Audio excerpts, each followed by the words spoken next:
আর চিকেনটা না দারুণ হয়েছে। না না, আমি বলছি না, আমার বরমশাই বলছে খেয়ে।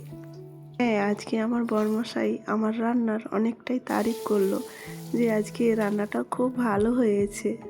জানো তো, রান্না তো করতে খুব ভালো লাগে, আর সেই খাবারগুলো যখন খেয়ে কেউ বলে যে খুব ভালো হয়েছে, তখন কিন্তু খুব ভালো লাগে। তো রান্নাটা আমার তাড়াতাড়ি হয়ে গেছিলো, আর তারপরে বরমশাইও বাড়ি চলে এসেছিলো তাড়াতাড়ি। তারপরেই গরম গরম ভাত আমি আমার বরমশাইকে দিয়েছিলাম খেতে। আর জানো তো, আমি উনুনেই বেশি রান্না করি।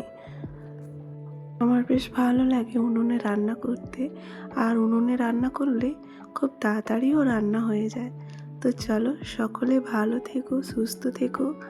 এখানেই আমার গল্প কিন্তু শেষ না, আবার পরের ভিডিওতে তোমাদের সাথে অনেক গল্প করব। সকলকে টাটা।